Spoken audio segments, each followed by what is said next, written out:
Will. Good morning. Welcome to Help the Helpers 2024. This is our New Year meeting, and we're so delighted to have Greg Madison with us. We'll put in the chat other videos that Greg has done with us and done for the FOT channel on YouTube. Particularly the new series, The Living Process. The Living Process, you say it, Greg, right? Yeah. And this is a wonderful topic that we're going to be talking about. And I want to particularly welcome the new people. Could we have a show of hands of people who haven't been to Help the Helpers before? Yeah, great. Welcome. This is a very, what can I say? A very spontaneous, alive group in which we're going to hear from Greg, but then also really hear from each other. Greg absolutely loves dialogue, and many of us in Help the Helpers love conversation, and so we emphasize that it isn't the speaker that is sort of giving us their wisdom as much as evoking conversation that all of us feel really engaged with. So I've known Greg for many years, and we had loads of fun together at all the in-person FOT conferences and focusing conferences. And I've been to Brighton, and Greg has taught in New York here. And it's such a delight to start our new year with Greg. And he says this is a very simple topic, but very profound. So we're going to see where it goes. Have I said everything? One of the things that I so appreciate about Greg is his work in bringing focusing and psychotherapy, and also sensibility of activism and political social awareness to our dialogue. So without saying anything more, Greg. Thank you. Welcome, everyone. And it doesn't feel quite right that I should welcome you because I'm also a guest. But welcome. But that is the nature of Help the Helpers. The people who are here for the first time can welcome anybody they want. Okay. So in that spirit of taking over as a guest, I want to just say that I'm following the outline I was given, and the last couple of times I've done it, it's followed this general outline. So for the people that are new, I want to just let you know that I won't speak for very long. It'll be about 20 minutes. After that, there'll be a few minutes for group discussion, any kind of sharing or responses that you want to give. And then there'll be an opportunity to go into breakout rooms to have smaller group discussion, and then come back for a final group sort of feedback. I think that's right. At the very end, there will be a poem that's related to the theme. Today, it's actually going to be song lyrics and a song that I feel is very related to this theme. So we'll see if it resonates for you. So the topic that I've chosen comes out of my daily experience. I was going to say practice, but it's not as grand as a practice. It's just my daily experience. and it's called the loving universe. So I would encourage you to get comfortable. A lot of this will be experiential, but even in this very brief introduction, I would encourage you to listen from your body, from your heart, from your whole being, not just from your ears, your brain, your eyes, but deeper down. And just see what in this may resonate for you. Also, if everyone can mute themselves, I can hear someone's, yeah, I think that's gone now. So I'm going to read this slowly as a guide to what I want to say so I don't miss out anything. So about 20 minutes. I have a very simple and basic awareness to offer. I think it's not new to you, especially if you practice focusing or something like focusing. But I'm surprised at the impact it has on me every time that I consciously sit down and do this. So I wanted to share it with you as a reminder, in case it's useful for you as we start this 2024. We know that the focusing attitude creates the environment where focusing is more likely to happen. A felt sense is more likely to form and maybe to shift. The focusing attitude's described in many different ways. An attitude of being very open, very accepting, welcoming to oneself, non-judgmental. But why does the process need these kinds of attitudes in order to live further? We sort of just assume it because it works. But why does it work? Why don't we get the same experience of living further from a more active encouragement or offering ourselves advice?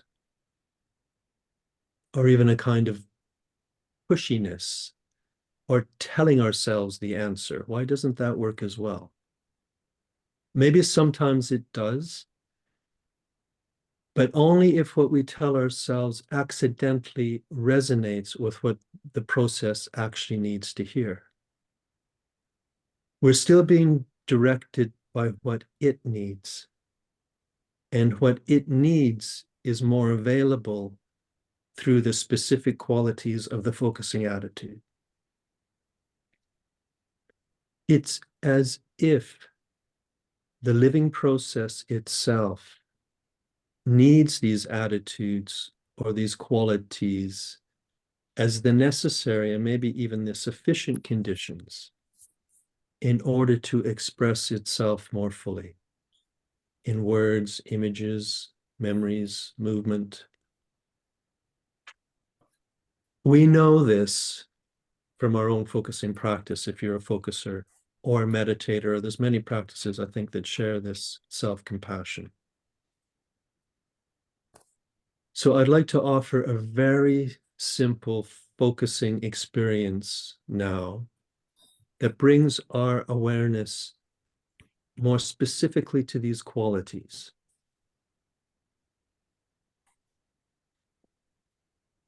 Okay, so I'd invite you to get comfortable and prepare for about 15 minutes or so of focusing.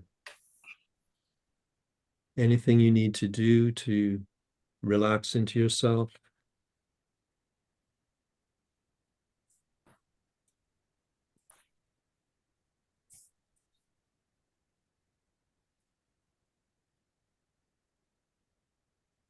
Maybe a deep breath.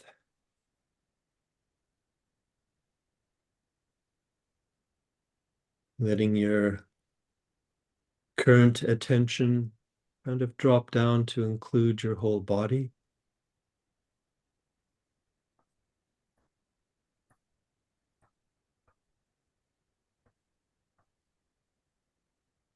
Maybe just noticing the space all around your body.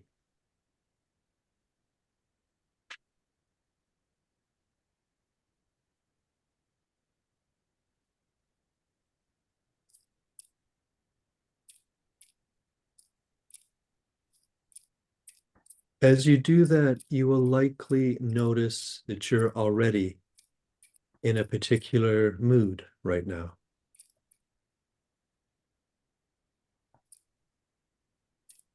A kind of orientation or attunement to your day. Again, just a reminder to make sure you're on mute.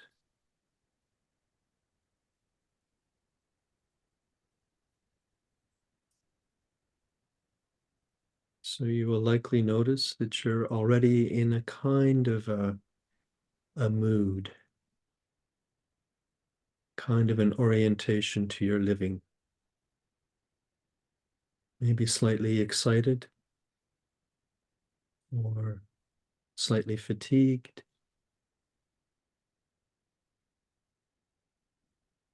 Perhaps a little irritable.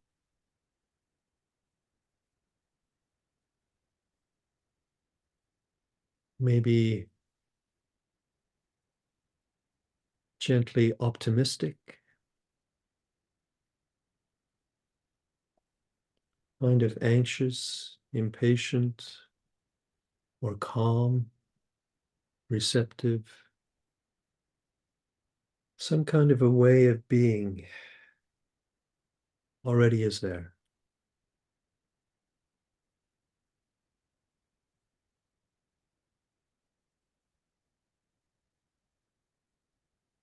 And your sense of yourself might already be slightly different now that you're paying attention to yourself. That already is interesting, that your attention itself changes something, perhaps.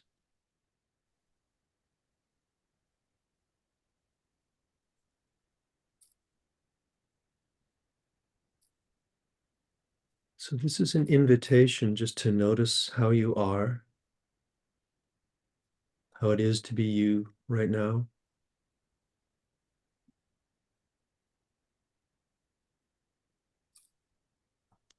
How your body is functioning as itself right now. The stuck, perhaps the tense, the open, the pain and the pleasure of it all in this moment.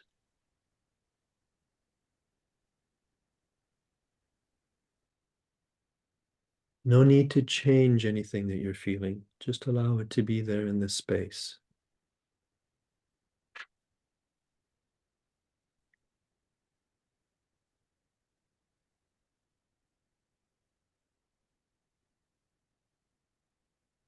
And perhaps you will notice already that specific ways of being with yourself right now allow you to feel more naturally present. And that some ways of being with yourself might already make you feel a little less present, a little more tight or withdrawn, for example.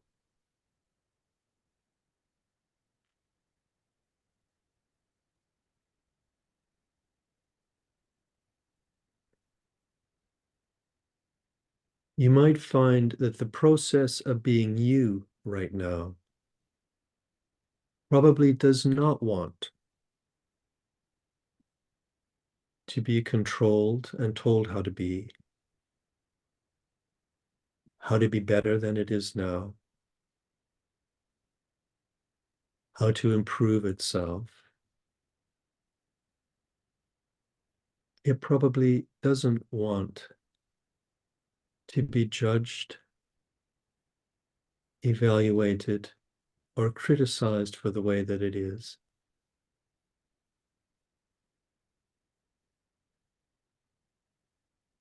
You might find that the process of being you shrinks back a little bit if it's interrogated.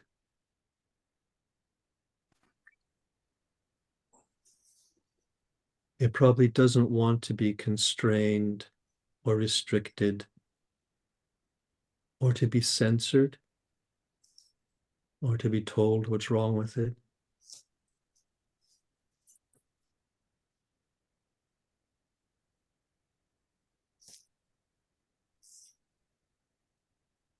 You might notice that the process of being you right now does not feel so good if you're impatient with it or pressure yourself.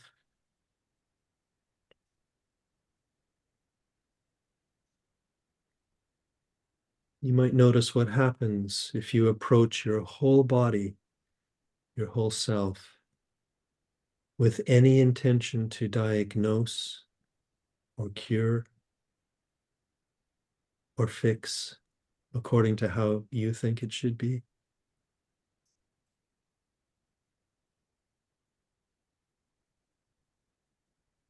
What happens to your being when you try to convince or cajole yourself, even slightly or subtly manipulate to get around your own defenses?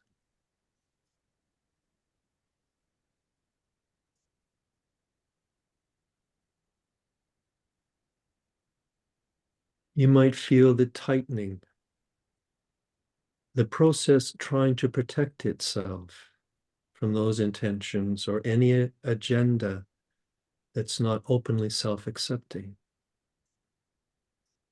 Even my reading those kinds of attitudes might already feel not so good.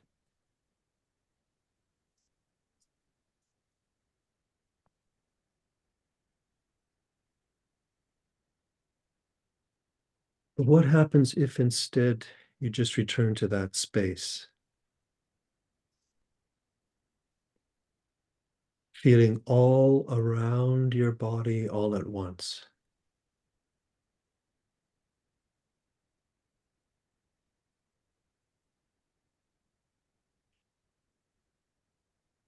Maybe taking a deep breath.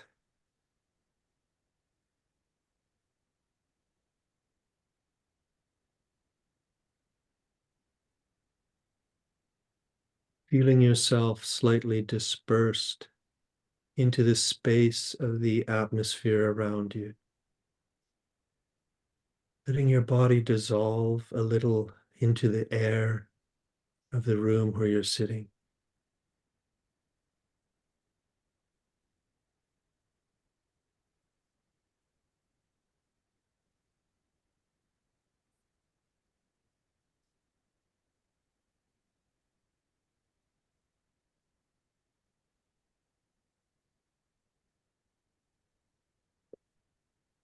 And then I would invite you to just tune the light of your consciousness into its own gentle nature, letting your awareness soften.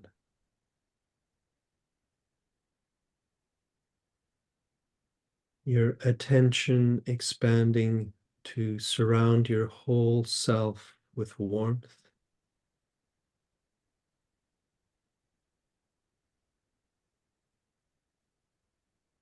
Allowing the space that you're in to be felt as a caring space, where your nature can be received just as it is right now.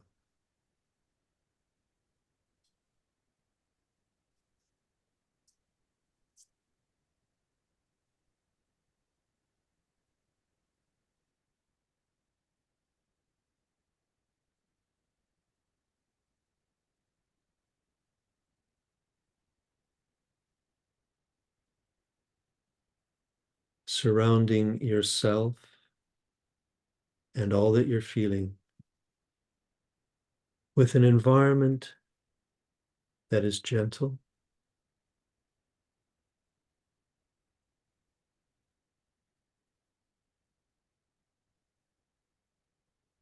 patient,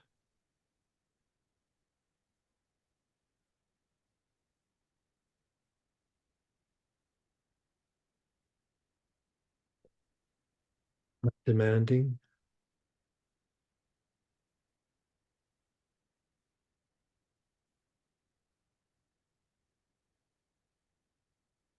allowing your body to naturally begin to unwind, untwist itself.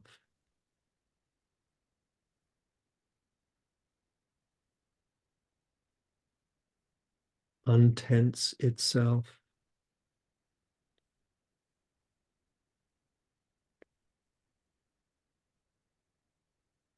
And that this unraveling is met with a deep welcoming,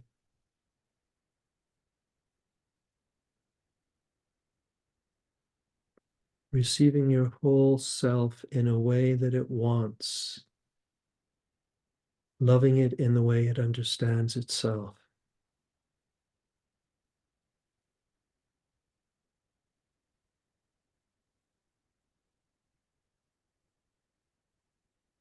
As if the process of you wants to heal its suffering through your own loving awareness.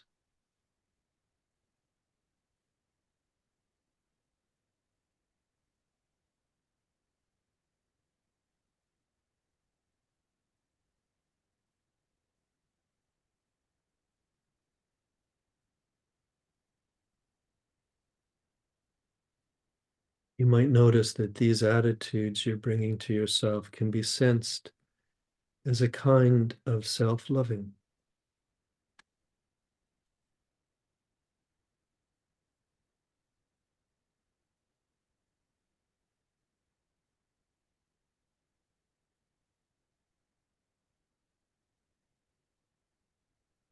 In response, you might notice how the body becomes more conscious of itself.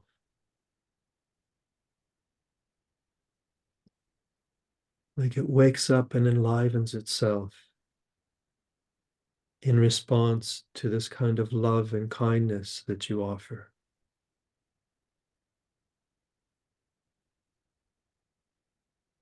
Like it fills itself out to its natural state.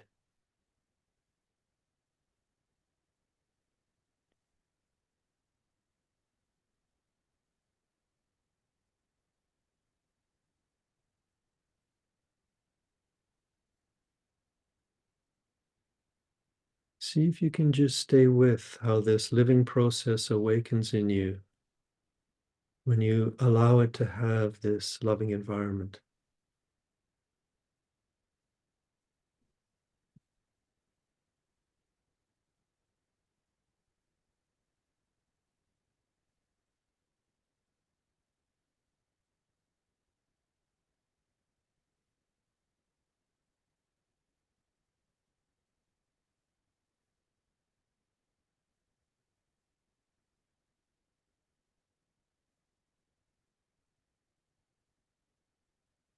And I want to take it just a little bit deeper.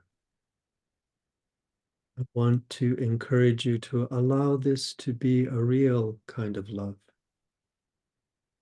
deep and caring and unconditional.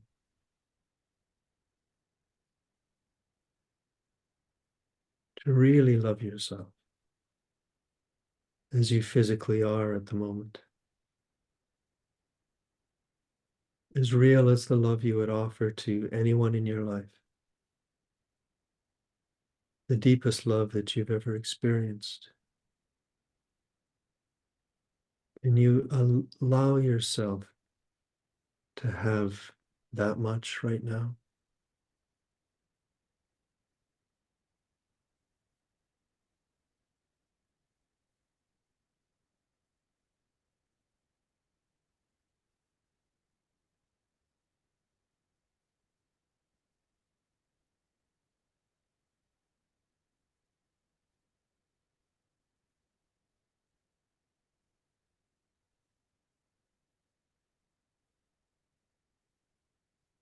What is it about being loved like this that helps the body be itself?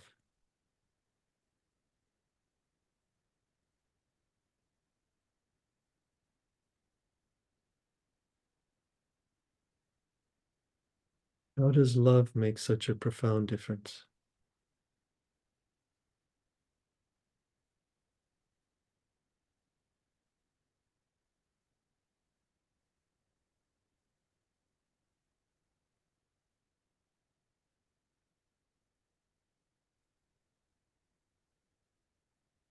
You might let yourself just very lightly wonder, how does love act to heal your living being? As if love is a fundamental ingredient to life's further development.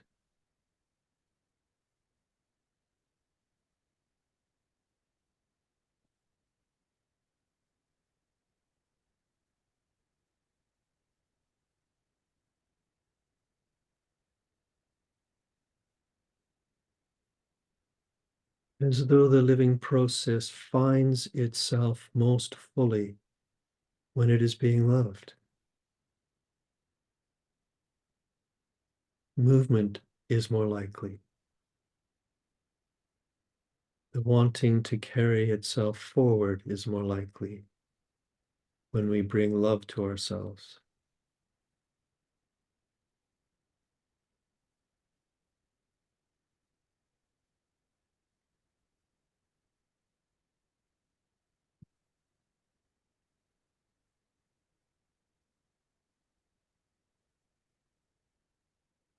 What is this that I'm calling love? What would you call it?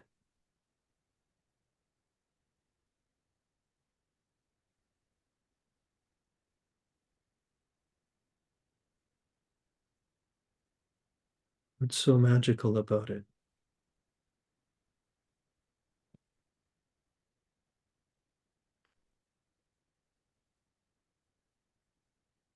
Why does life, the universe, the body need to be loved at all?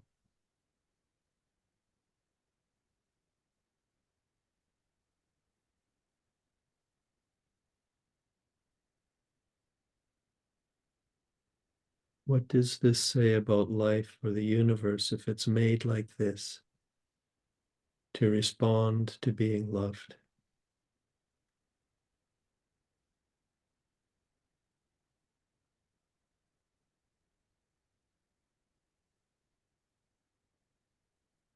Who made love so fundamental to the carrying forward of life?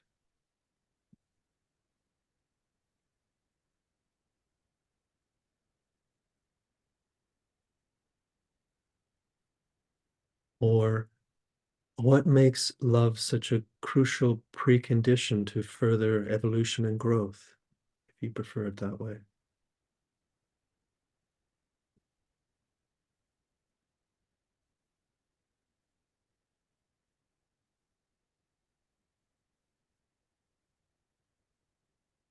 When we pay attention to ourselves with this loving kindness, it's like we're crossing the living process with the loving process. And somehow that generates more experience.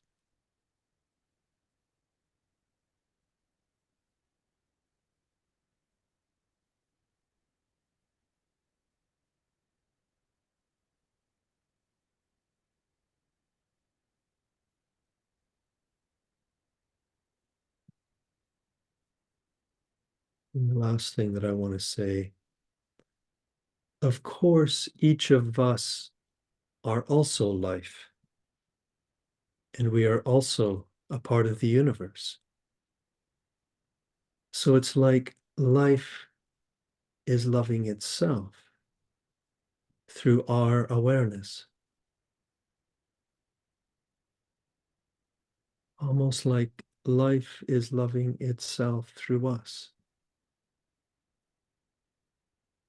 Isn't that a mystery?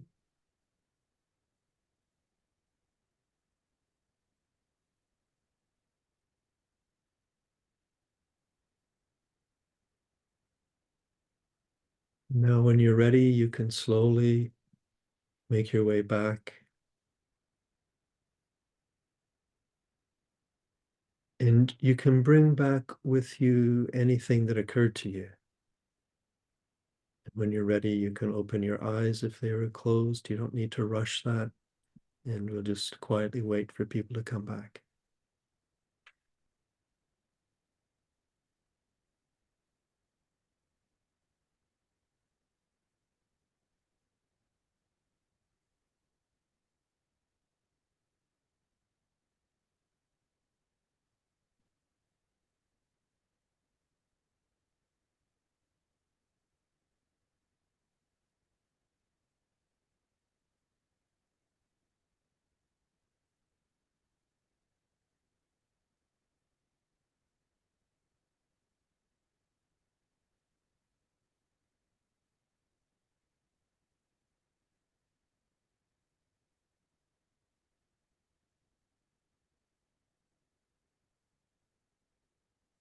So I'm imagining that this is an opportunity for people to share anything that they want to share.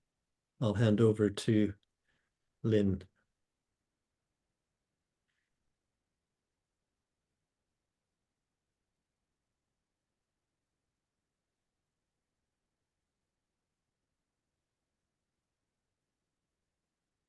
Yes, you can see that Isabel has her hand up.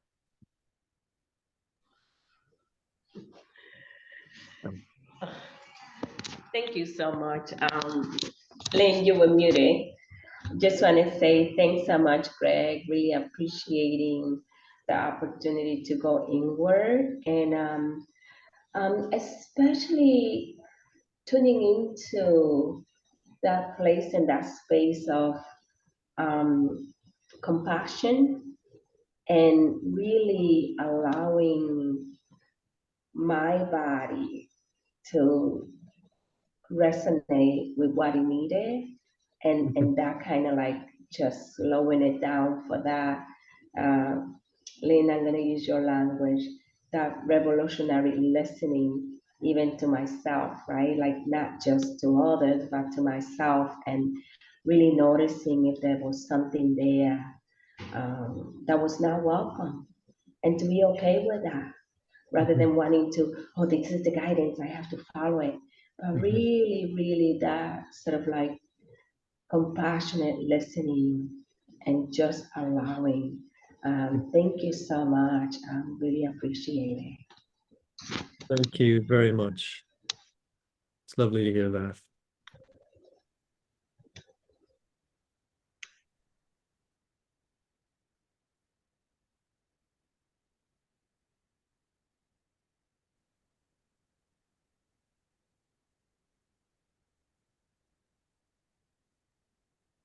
I could feel how my insides just loved that idea that I don't have to change anything or fix anything in me, and that even the things that could use improvement don't have to be improved. They could just be playing with everything else. And it's hard for us.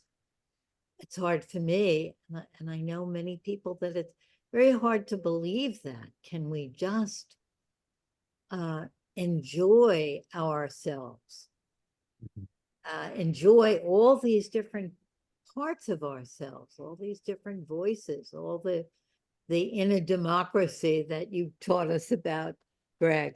Let all those voices be in the playground and enjoy each other. Mm-hmm. And to be at least slightly surprised about who we are. Mm-hmm.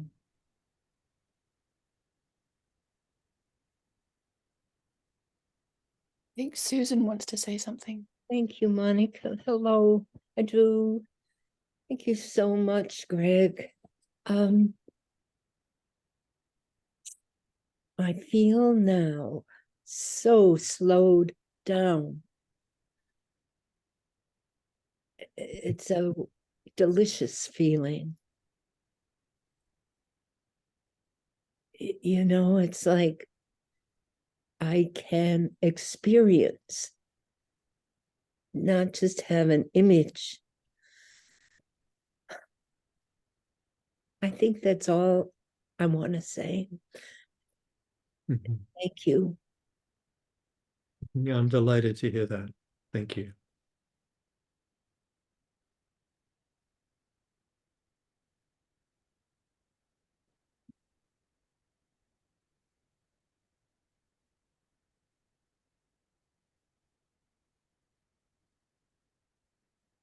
Thank you, Greg. This is Sophie. It's nice to see you. Thank you for starting us with this. It's like magic, this energy of self-loving, self-kindness, receiving ourselves just as it is in this moment. and noticing just how the power of that, when I am able to just listen a little and receive myself, my whole self as it is in this particular moment, each time, and I can see that with people I work with, and there is a softening, there is a opening. It's like, it feels like cosmic magic. I love that. So thank you for deliciously facilitating this. I love all your words. Something about the nature or nature, where my nature can be received, felt particularly resonating as a way to unfold more, unfurl more. That's the word that came to me, unfurling more. This is a new day at dawn, a new day, a 24-hour new day. Thank you. Thank you so much. So I saw Anesi had her hand up before me, so maybe if you want to go first, Anesi. Thank you, Nazi. Thank you, Greg, for that beautiful meditation. I wanted to know, Greg, there was something you said towards the end. It was like I felt this incredible sense of love and appreciation, and there were like tears inside of me that wanted to emerge. And then I'm like, what's going on? And I was trying to listen and at the same time experience. And I'm wondering if you could read those last few words that you said, or the last few sentences.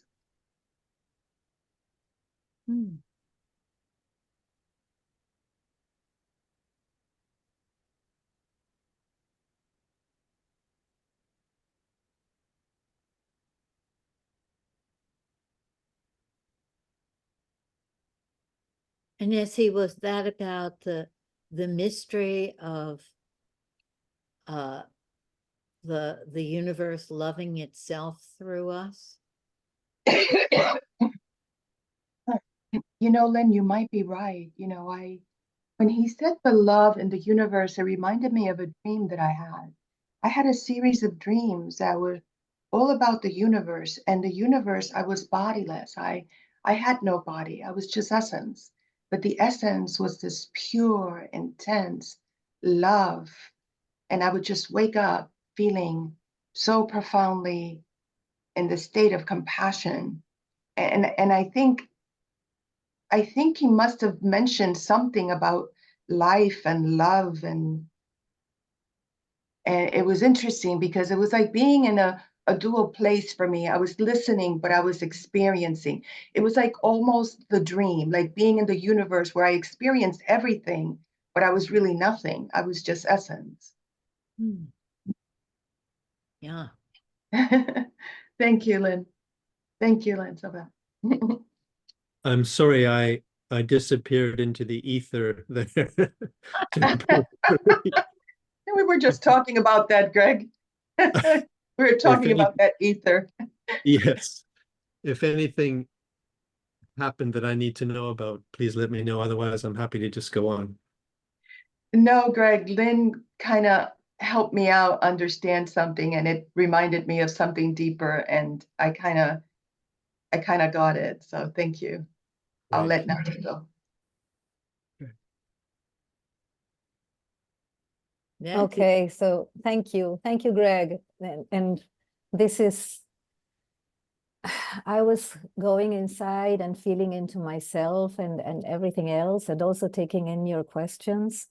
And what came to me was first this feeling, this experiencing that I get when I do these things and other things that I do that get me to this place. And then I've always asked myself these questions. Why can't I live my whole life like this? and in answer to your questions, it's like, why would we need to do this? Why does the process need this kind of attitude?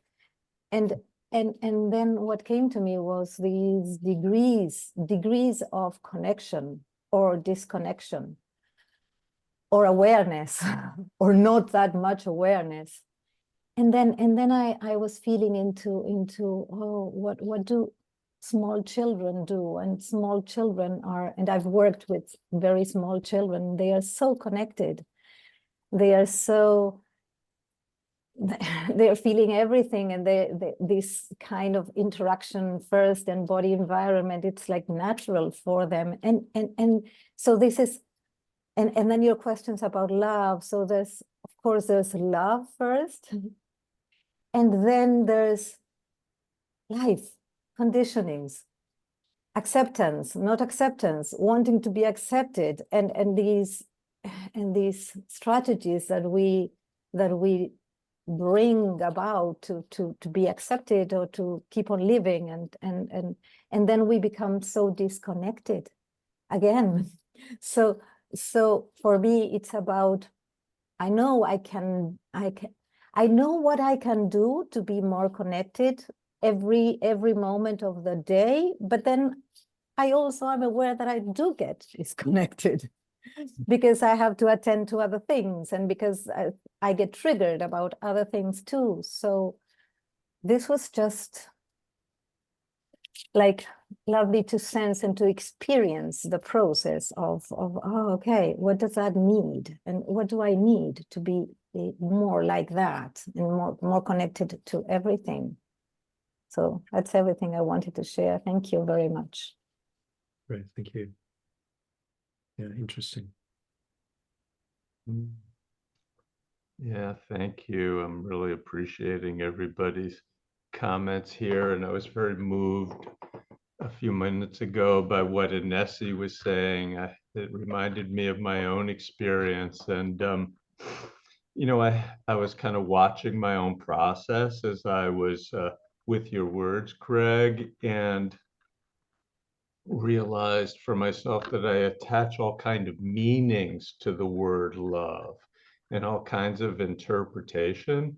And for me, there was this process of wanting to set aside those meanings to be able to find that relational dynamic. And I was wondering, well, what is here that's different than I would call love? It was kind of acceptance. It was unconditional curiosity, right? Like a being with that didn't always feel like my idea of love, right? That sometimes felt like a toughness. And I was thinking, you know, Lynn, we talk about intersubjective, right? There wasn't a subject object of me loving the object of me, but this kind of just, you know, interbeing, I guess I would call it, that it's kind of beyond my concepts. So I wanted to add that to our conversation here. Thank you. Great, thank you. I thought of my friends tease me about being overly theoretical, but I thought of what the self-psychology person Kohut says about connectedness being like oxygen, and just the feeling of that for me, of the connectedness, the love as the oxygen that is all over, and we're breathing it in and breathing it out, and we can't live for very long at all without that. And then I was thinking about how that comes to me, the self-love, the appreciation, the feeling of tenderness, the feeling of care. And I remembered this line from the poem Loving you'll know the poem. Take the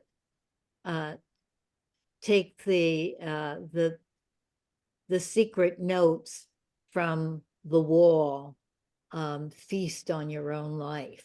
Something about that feasting on your own self and being interested in those little notes that your inner self writes.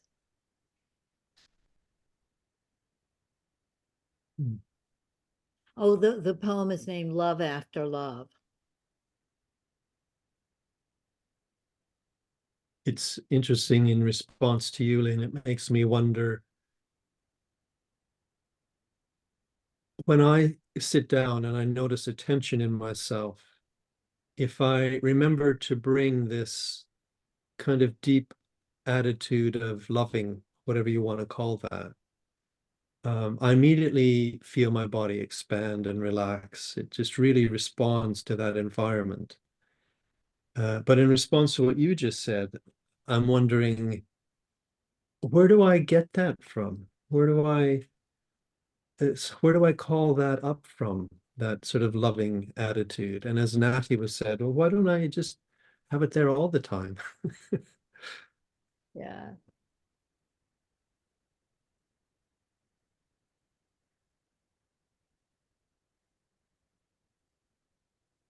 Right.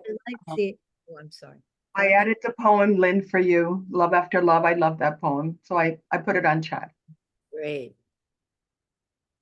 I wanted to say about this process was it feels very core body. It feels as if you are with something deeper, more internal, more vertical, rather than just the limbs and the edges of the body. I'm sorry, my dog is barking. And and I do ask myself what love is, but I think the word love for me doesn't really do it. But I think about the Hebrew, which I'm a native speaker of Hebrew, where the word love has only vowels. It's a very open word. It's ahava. And ahava is very open and very breath-like. Mm-hmm. It's a breath-like word. So somewhere that connects with that. Mm-hmm. And it also brings me to the stillness, like I do craniosacral work, and the stillness of the core that is the beginning of a movement that is new, that is different, that is reorganized in a certain way. A new movement comes from stillness. So all that was present for me as we did this. So thank you so much for that reminder.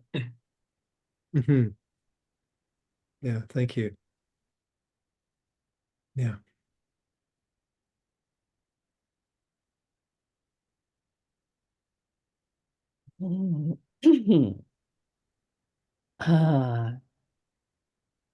Greg, thank you.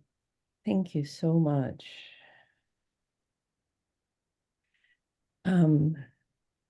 Thank you for the reminder.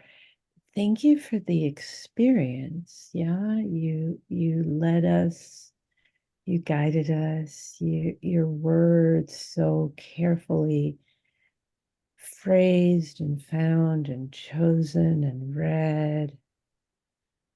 It was quite the journey. And I wanted to mention a couple of things that were particularly moving for me. I didn't respond so much to the why question, right? So like, why does life respond to that? I mean, I don't know. I was just delighted that you were guiding us to that experience of how life does respond. to the Yeah. presence of, yeah. And one of the things where I loved, where I felt a little, my heart jump a little bit each time you did it, I just loved it, was you introduced these beautiful thoughts and insights in such a gentle, invitational way. You would say, it's almost as if da da da da da, it's almost as if, and it was just so gentle, and it's so freeing and so invitational. And I just wanted to let you know that I had this little of delight each time that you did that. So thank you. Thank you. That's nice to know that it has that effect.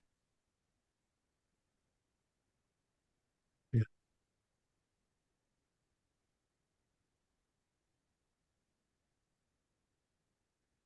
Yeah.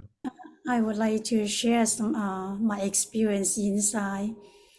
Today, I was too rushed to come home, and then in the meditation, I felt I am yin, and also felt the love inside. I have a feeling inside that touch myself. Oh, love is here.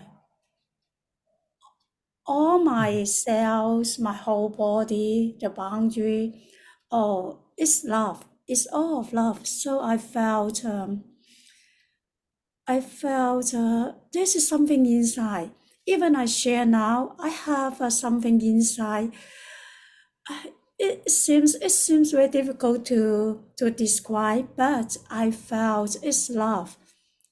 Yeah, because today I interview a couple. They also share that what's love, because they have a conflictual relationship, but after a session, they felt the love. It's so simple. It's so simple. Just a sense of feeling. I am too curious. Yeah, it's a sense of feeling. I also ask myself how I felt the love. It seems just like inside. So I think it's very difficult to define, but it's a sensation, something inside. So I don't know how to share it, but it's just I'm sensing it. Yeah, it's my sharing. So thank you very much. Yeah, tonight is just like a time to take care of myself. Thank you. Yeah. Thank you. That resonates for me, what you said. Lynn, I wanted to ask, is it about time that you normally would go into smaller groups? It's about time, yes. Because what I would like to do is I'll share just a few sentences that are kind of just prompts. That people, I'm really, really happy for you not to take these up and to think, no, this isn't where I am. So I offer it only in a very open spirit of in case it's of interest. So they're just three little ways of saying it. The first is, does it give us any insight into the universe when we experience that it heals itself through our love for ourselves?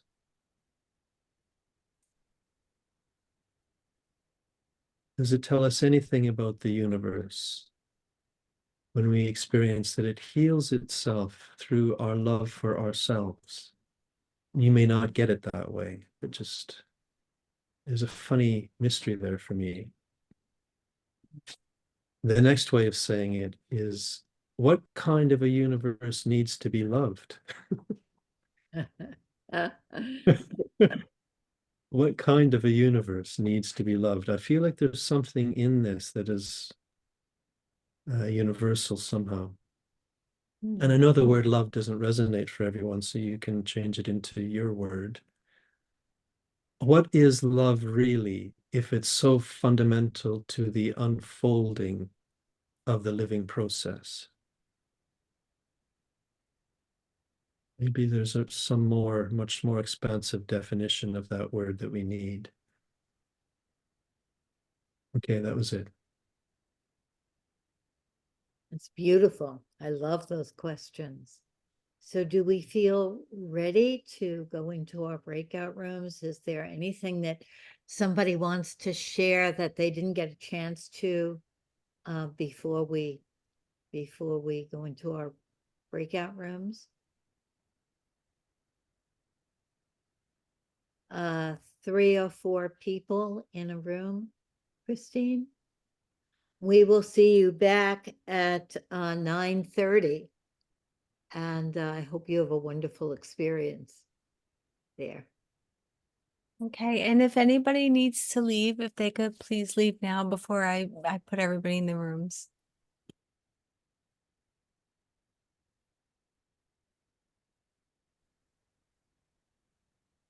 I always find it so magical. All of a sudden you're in a small group rather than a big group. And how did you get there?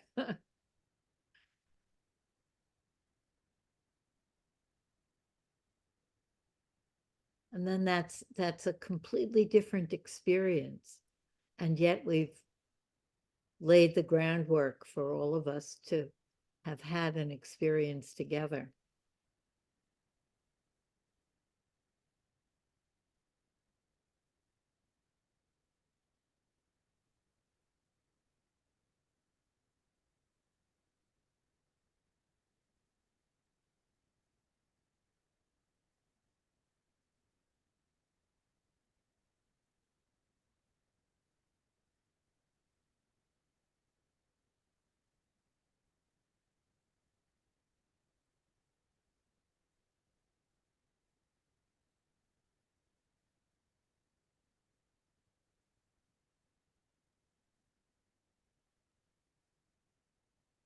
I was invited to join a breakout room. Should I just ignore that? Yeah, ignore that. Well, you are in a it's here, let me put my video on. Now you're with us. So Okay. You So I don't just say no. Yeah. no, you're with us. You're with us. We're a break-in group. Just looking at the comments here, I didn't see any of those. Yeah. Would you read them out loud? I'd love to hear them. I'm up to this one. Greg, it was great to see you. Last time we met was in Charlotte's in 2008. Very long time ago. Lynn recommended I reach out to you. I have an existential course at the university and I wish I could come. You could come one day. It's on Sundays and online on Zoom. Aha. Okay, I'll respond to her if I can. Who is that, Greg? Annecy? Oh, and Nessie. Yes. Annecy. Yeah, she spoke this morning. Yes, I missed that. I dropped out for a couple of minutes. Oh.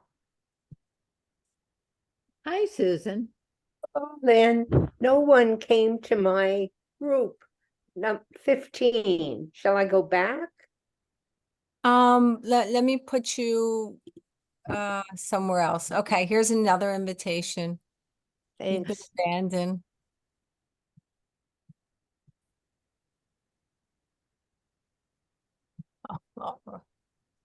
And here's Laura. Hi, Laura. Laura, you're with Susan. I have no idea what happened. Can you go back to your room?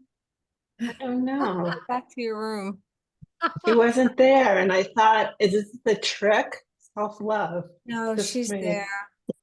Okay. Trick of love. Go back to your room.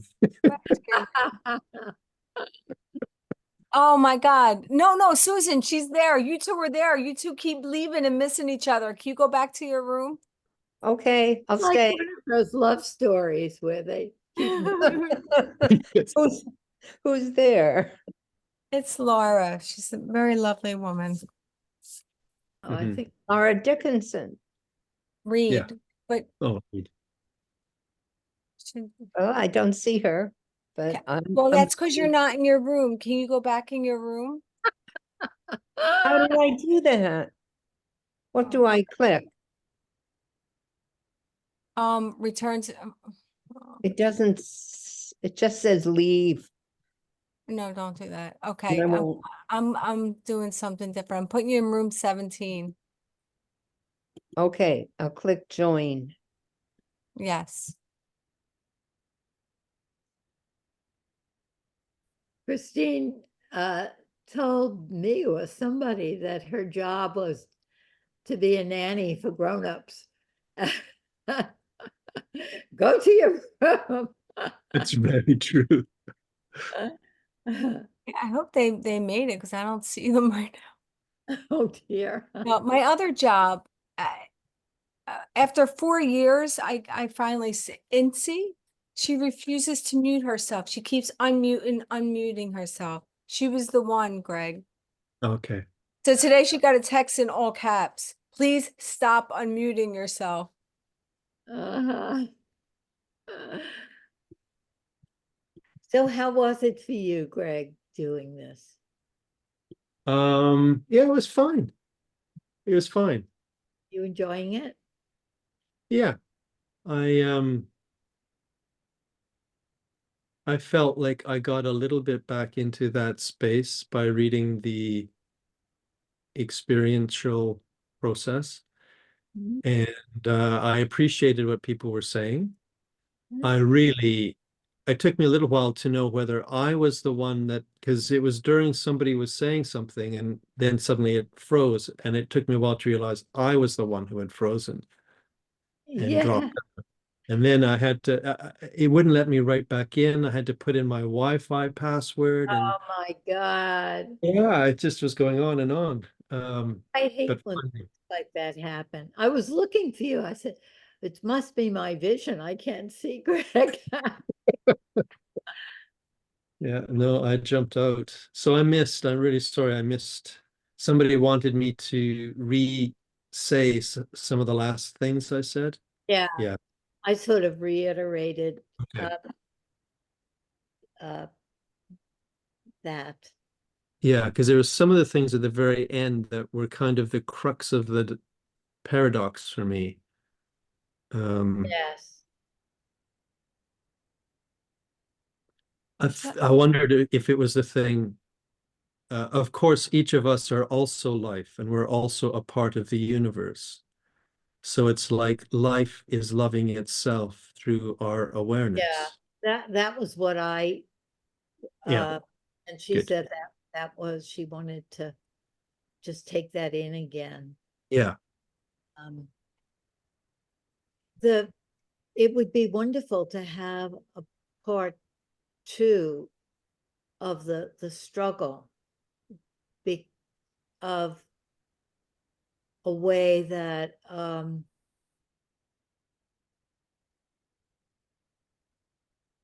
the whole other side of the way that the connectedness requires us often to not be ourselves, to not appreciate ourselves, and then that struggle, like in the attunement, there was some little part that kept saying, "Are you sure that's okay?" And I would say, "Okay, right now," But I think that that's the whole sort of struggle of the requirement for other people to not love certain aspects of themselves in order for me to feel the love for them, and how that impacts on the person. I don't know if I'm making sense. yeah. It's a complex thing you're saying, but I think I followed it. That it could be that if a person actually loved all of themselves, you would find them less lovable. Yes, especially if I'm the parent, right? And I need that child to be a certain way for me to feel But lovable. loving oneself doesn't imply any specific action. No, but it implies, as you say, an attitude. And if I have an attitude of appreciation for a way that I am, that's threatening to the others, then it becomes a big struggle. Hi there. I missed I pressed the wrong button. Oh, you pressed the wrong button. Christine will help you. What room are you in? 6.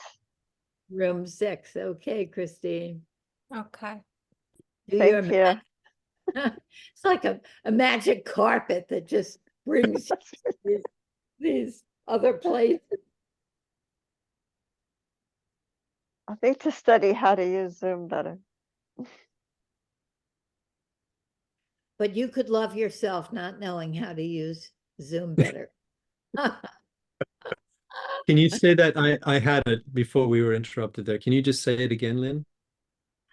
Just the dilemma that you. Yes.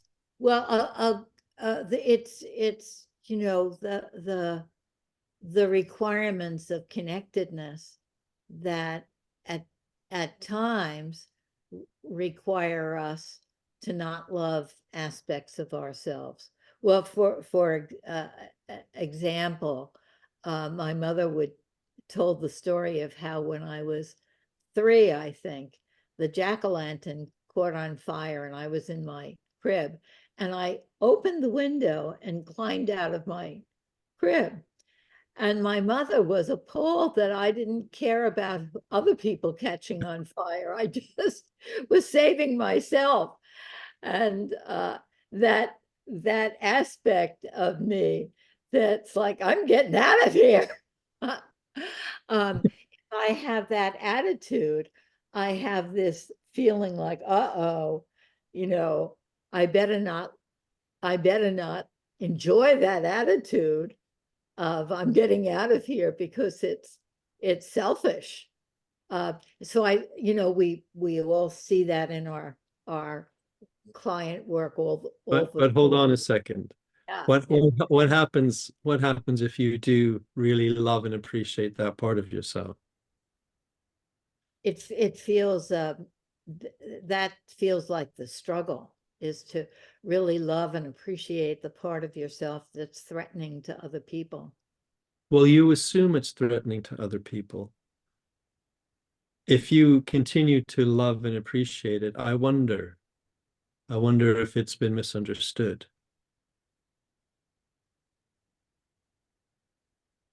Yeah, well, that's the deep connectedness with the primary people. And then you say, oh, that's why I dissociate when that comes up or whatever. So to actually welcome and love that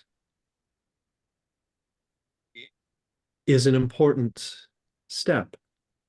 Yeah, yeah. But the way that yeah, that's probably obvious to both of us. But the way that I want to say it, and I'm only playing around with this. I'm not jumping into some mystical way of being or anything. But I almost want to say, well, this is what I'm wondering. In my own experience, when I remember that the attention I'm bringing to myself is also a process. It's also a part of the universe. My loving that I'm bringing to myself, this self-loving is also a part of the whole universe. And it makes me wonder, first of all, like I've said, like, why does the universe need that? Why is it making me love it so that it can live more or love itself more or something? It's a funny circle that happens there. Right. And also, is it wanting to love itself through me, so that the parts of me that are it can continue to evolve. It's actually in its own interest. It's using me to live further the parts of me that are stuck, because that's actually where it's stuck. Right. Yes, I love that. I love that. Yeah, maybe we could have a dialogue that's recorded about that. I mean, that was where my image of oxygen came from. That's what I thought. Oxygen. Yeah. Yes. And it is another way of talking about being interaction. Yeah. We are. I like the language that I'm using better. Only because for me, it decenters me somehow in a helpful way. It doesn't put me in the middle of it. If I take the language that you just used, for some reason, I end up in the middle of it. And that feels smaller for me. I know you don't mean it that way, but somehow I pick it up that way. What is the in the middle experience? In the middle of it? Of it being all about me, rather than me being all about the universe. Oh, I love that. Yeah. Right. Right. I get too small with it somehow. Yeah. I'm trying to cultivate that attitude in, this module about working with groups, that each person is an ingredient of the whole, and then there's a whole different attitude that goes with thinking of the annoying person, or the thing that doesn't fit, or demanding attention, or whatever it is, as an ingredient of this whole thing that we are, and calling for something from the whole thing. It's like the whole group is an amoeba, and each person is a little finger of the amoeba stretching into a new little adventure for the whole organism. I love that. Yeah, that's great. A cell of the body. That the universe is the body. A huge a huge body. Hi. Narit. Hi. Hi. Hi, Lynn. I guess people are starting to come back. No, I think, Narit, did you get kicked out of your room? Oh, it just had a sign to 9:30. Oh, okay. That's Time. yes. So I was a good girl, and I immediately. Oh.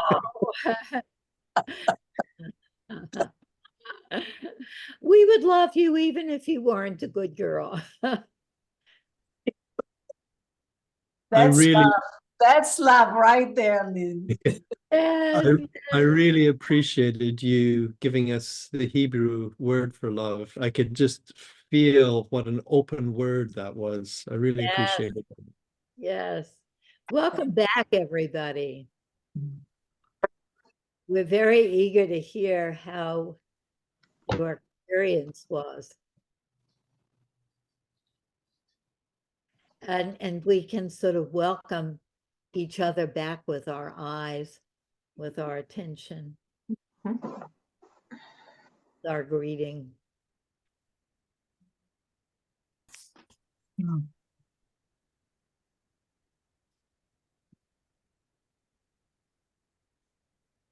Nancy, it looks like you're ready to say something. No, I was trying to write things down from the because there's just so much to take all in. We had a lovely discussion, each of us. a comment that I had made, well, that I had pulled from from Greg's, was what makes love a crucial difference in the evolution of life. Evolution in life, and that feels important to me, because so much in our world right now doesn't include love, and it feels like evolution of the human race has been stymied because of a slowing down of that love, and then anything we can do to increase it with our own love of ourselves, as well as sharing that with others. The more we can love ourselves, I guess, one thing we talked about, the more we can give it to other people and spread it through the universe. Yeah.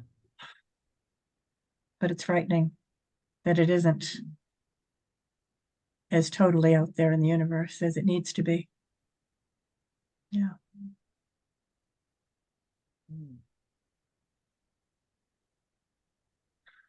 I guess it feels like one tiny thing we can do is to add love to the universe any place we can. Maybe that isn't so tiny. Maybe that's a huge thing.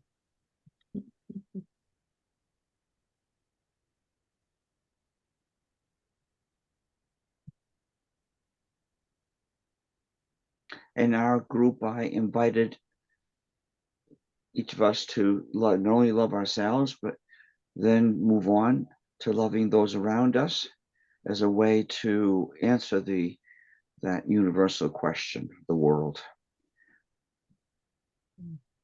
And Greg, I found that meditation so moving, and it awoken a thirst in me. And if there's any way we could have more of that, or maybe you could make available the meditation in writing. I don't know what's possible, but the request is there. Yeah, I'm happy to share it, and there also will be a recording of this. This will be on the YouTube channel, Help the Helpers. And we could put the written version in the description. That would be great. Yeah. Yeah, that's okay. Yeah.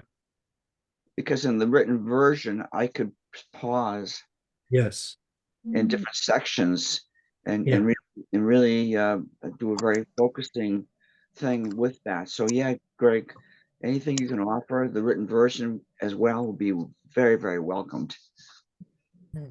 Yeah, I'm happy to do that. That makes a lot of sense to me. People go at a different pace, and yeah, I'll make sure that that's available.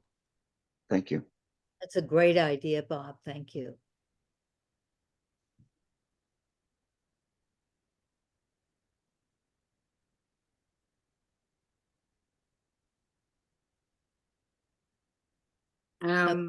Hi everyone. Hi Greg. Hi Pauline. How you doing? I don't think we've ever spoke. I think we just wrote to each other, but I have an image of you. Yeah, so happy New Year to everyone. There's an excitement in me when I kind of turned the question of what kind of a universe needs to be loved on its head, and think, well, actually, maybe it doesn't need to be loved. Maybe we are it, you know, we're all it. And anything that's a discordant energy in that is, well, just not too nice or doesn't feel lovely, you know. So, and then just when you were talking, Bob, you know, talking about loving as a verb, you know, maybe it's that. And I know that these can, some of these kind of almost one hand clapping sort of concepts can be, you know, a bit off-putting. But it's like, maybe it's that by being in love, that it all is all right, even what isn't all right. That it's the being in love is the healing. So what kind of universe needs healing? Well, I suppose wherever it's needed, but being in love is the resonance that is the the whole that's greater than the sum of the parts. So I, yeah, I it's a love nice that. feeling. Yeah. Never thought of in love in that way, and Yes, yes, yes. in I love. like that. I like being in Mhm. love. Yeah, rather than having to find it. Mhm. Yeah. Thank you.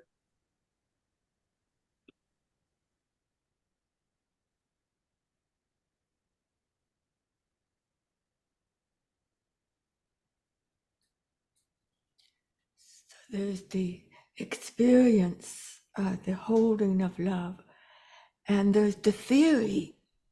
So the balance of our courage to bring the love forward and our practice and discipline of understanding where does it all go wrong. So Lynn and Greg made a nice clip about theory and practice. Yeah, that comes to me. Thank you, Katerina.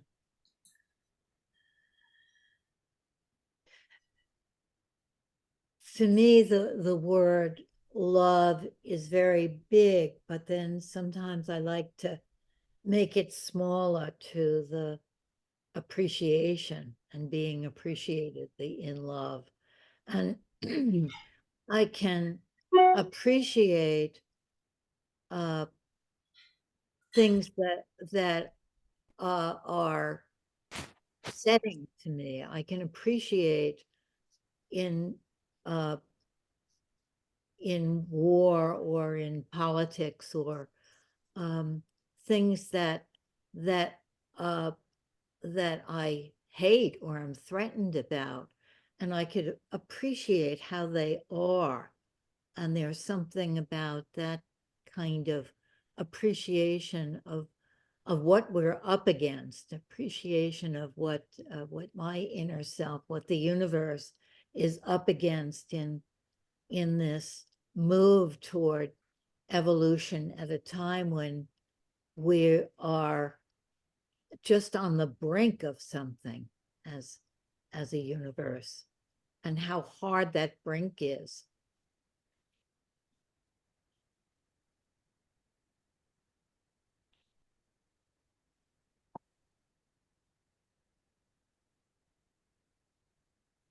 For me, I guess I would say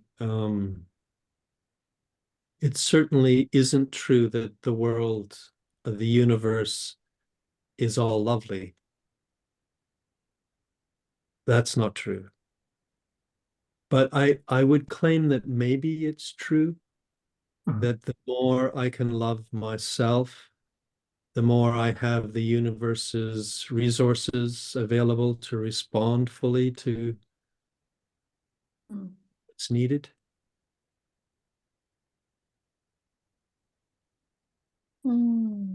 I appreciate what you just said, Greg, because when I was in the breakout room, I found initially the shyness came out. I don't think I had met the two people before that I was with, and constriction. And in the process of listening deeply, I just felt so expanded about and it just was such a wonderful feeling to know that I can go that quickly from constriction and shyness to openness and a loving space just by listening deeply. It's miraculous to me.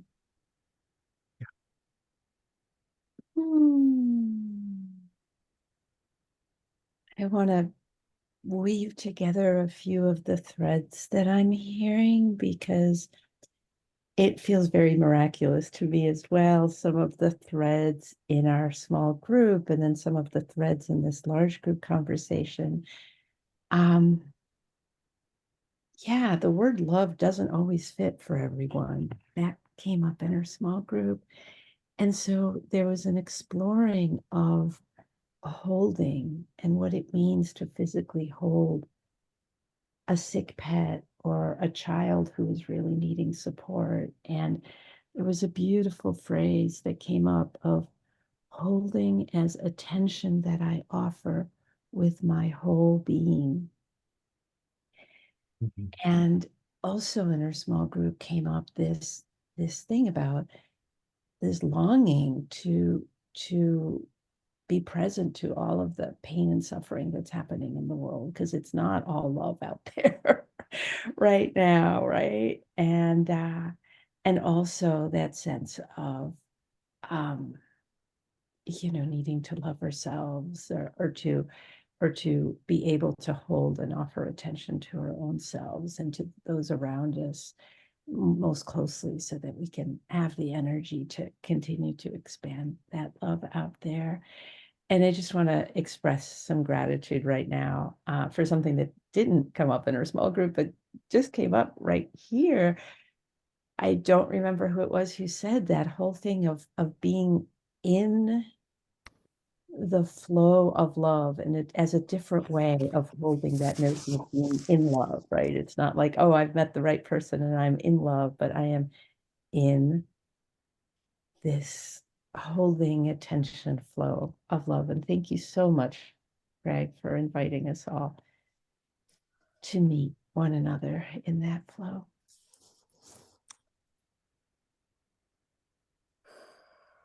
Thank you.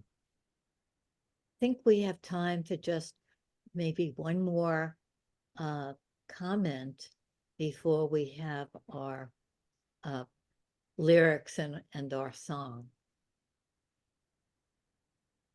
Can I say something just very quickly? Yeah. Just a confession that this word love is not a word that I use easily. I rarely use it. I shrink from using it. And so it's a very edgy thing for me to use this word love rather than deep acceptance or something, because there's something deeper than I have a word for Exactly. that I'm referring to. And so I'm using this embarrassing word love to point to that deeper.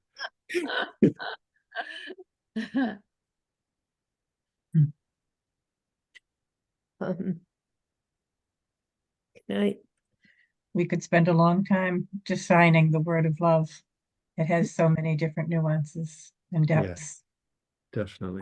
What can meet the difficult, the not lovely? What can truly meet it? To me, that gets close. I don't know what word, but it's not a mushy thing. Krista Tippett would say it's a muscular word.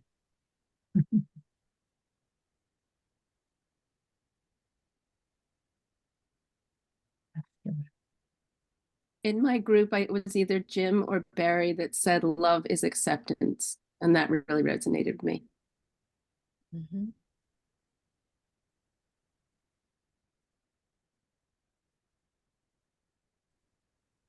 This is relevant, and I don't know. I'm looking for a way to raise my hand, and I can't find it.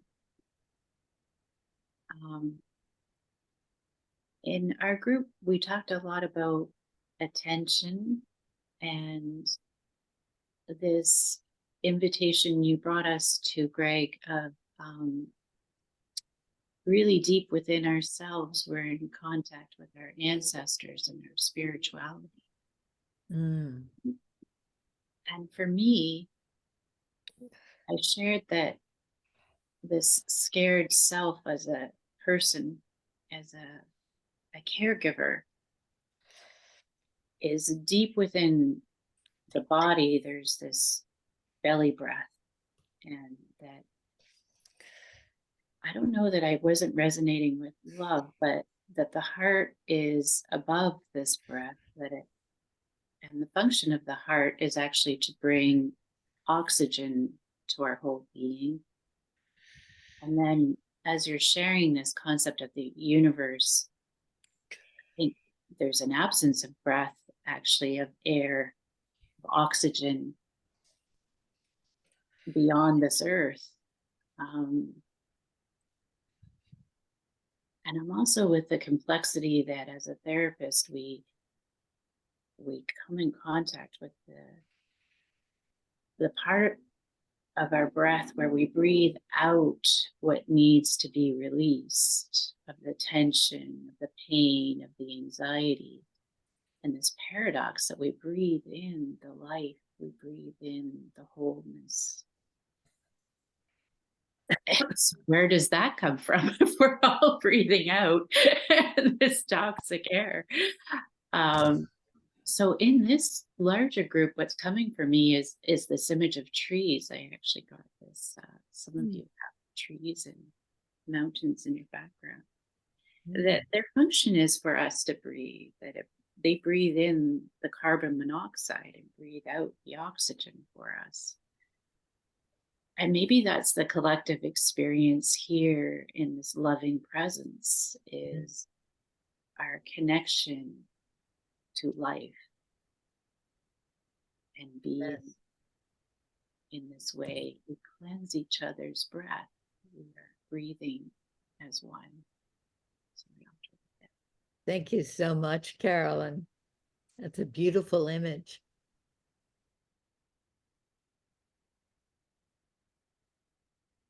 And thank you so much, Greg. Laura, Thank you. were you going to say something before we have our poem? No, you were just acknowledging. This has been a wonderful experience. Thank you so much, everybody. And we're going to have Isabel next week for our Martin Luther King Day help for helpers. And you'll find this, the video of this on the YouTube channel. And we'll have Dorothy read the lyrics to this poem. And it's going to be followed by the music, which is wonderful if you can stay on. It's really quite beautiful. The Universe by Ron Scott, and it's going to be sung by Gregory Alan Isakov. The universe, she's wounded. She's got bruises on her feet. I sat down like I always did and tried to calm her down. I sent her my warmth and my silence, and all she sends me back is rain. Rain. The universe. She's wounded, but she's still got infinity ahead of her. She's still got you and me, and everybody says she's beautiful. Beautiful, the universe. She's dancing now. They got her lit up on the moon. They got stars doing cartwheels, all the nebulas on the tune, and the universe.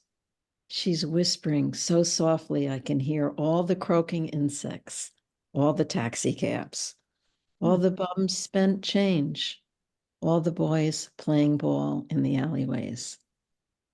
They're just folds in her dress, the universe. She's wounded, but she's still got infinity ahead of her. She's still got you and me. And everybody says that she's beautiful. And everybody says. Thank you.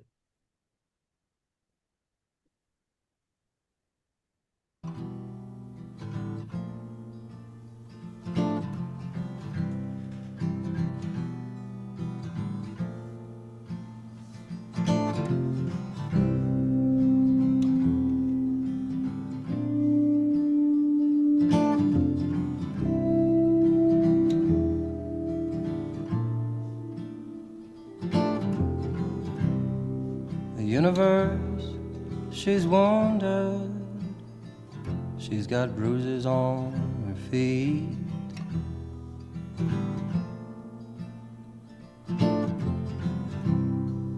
sat down like I always did and tried to calm her down.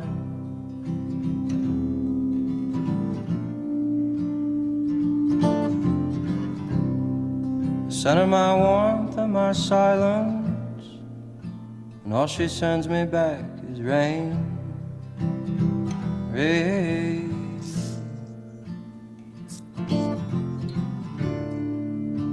The universe is wounded,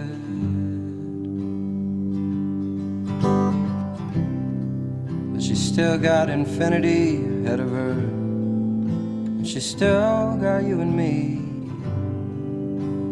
And everybody says that she's beautiful, beautiful, beautiful, beautiful, beautiful. Yeah, she's beautiful, beautiful, beautiful, beautiful, beautiful. And everybody says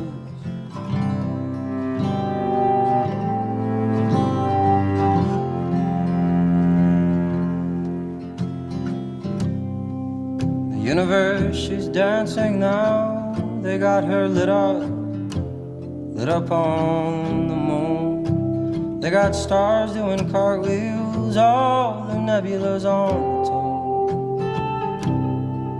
The universe, she's whispering so softly I can hear all the croaking insects, all the taxi cabs, all the bomb spent change, all the boys playing ball in the alleyways.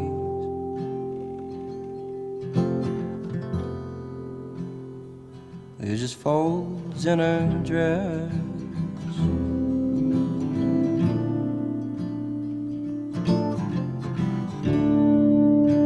The universe is wounded,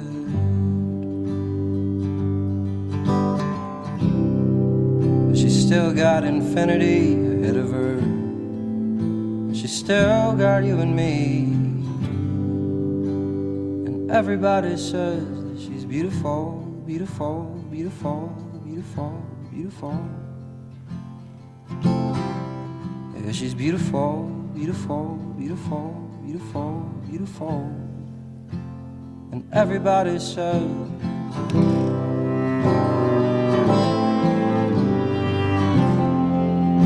and everybody says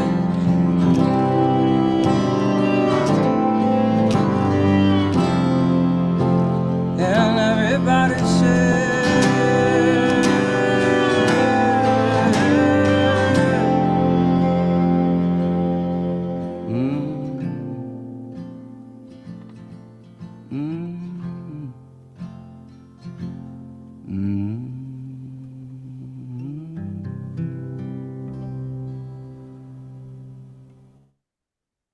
Oh, that's beautiful. Everybody says it's beautiful. Have a wonderful week, everybody. We'll see you next Monday. Thank you, Greg. Thank you. Thank you, Greg. Thank you, Greg. Thank you, Greg. Thank and you, everyone. Greg. Thank you. Thank you, Greg and Glenn. Yes, thank you very Thanks, much. Greg. Great presentation. Yes, excellent.